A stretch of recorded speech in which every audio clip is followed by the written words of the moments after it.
విశాఖ ఉక్కు కర్మాగారాన్ని సెయిల్లో విలీనం చేసే దిశగా కేంద్రం ఆలోచనలు చేస్తున్నట్లు ఓవైపు సమాచారం వస్తుంటే మరోవైపు ఉక్కులో 3,000 మంది ఒప్పంద కార్మికుల్ని తొలగించేందుకు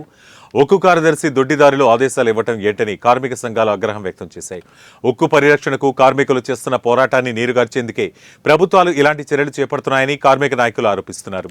సెయిల్లో 19.6 మిలియన్ టన్నుల ఉత్పత్తికి సుమారు 55,000 మంది ఉద్యోగులు పనిచేస్తున్నారని, విశాఖ ఉక్కులో మాత్రం 7.3 మిలియన్ టన్నుల ఉత్పత్తికి కేవలం 12,000 మంది ఉద్యోగులే ఉన్నారన్నారు. ఏ లెక్క ప్రకారం కార్మికుల్ని తొలగిస్తారని, డిప్యుటేషన్ పంపుతారని, వీఆర్ఎస్ అమలు చేస్తారని వారు ప్రశ్నించారు.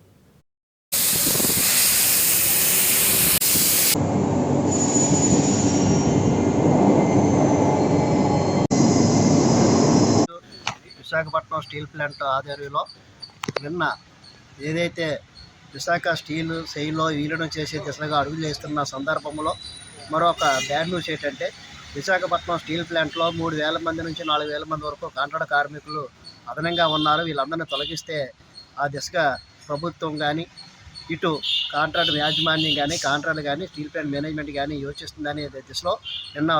మధ్యాహ్నం 2 గంటల నుంచి సాయంత్రం 6 గంటల వరకు కూడా విశాఖపట్నం స్టీల్ ప్లాంట్లో ఉత్కట్టంగా పోరుగా సాగింది. అలాగే ఏదైతే సెక్రటరీ గారు స్టీల్ ప్లాంట్లో కూర్చొని ఉండి హెచ్ఓడి నుంచి ప్రతి డిపార్ట్మెంట్ల నుంచి సీఎండీ గారి దగ్గర నుంచి డైరెక్టర్ల నుంచి కూడా ఏ డిపార్ట్మెంట్లో ఎంతమంది ఉన్నారు, ఎంతమంది మీకు ఖర్చు సరిపోతారు, ఎంతమంది సాలరు, ఏ డిపార్ట్మెంట్లో ఎంతమంది తొలగించాలని ఈ విధంగా లిస్టులు అవుట్ చేస్తున్నారని అలాగే చెప్పడంలో మరి సాయంత్రం వరకు కూడా ఉత్కంఠం జరుగుతుంటే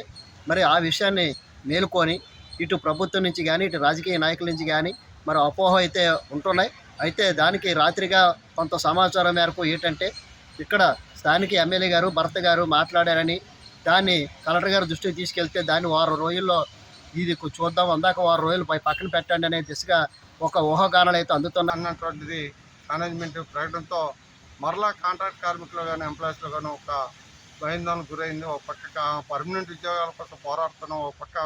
విశాఖపట్నం స్టీల్ ప్లాంట్ ఇంకా మిగిలినటువంటి 8,000 మంది ఉద్యోగాలు యువత కోసం పోరాడుతూ ఉంటే మరి ఉన్నటువంటి ఉద్యోగాలు తీసేస్తామంటే ఇది ఎవరో అబ్బా సొమ్మని చెప్పి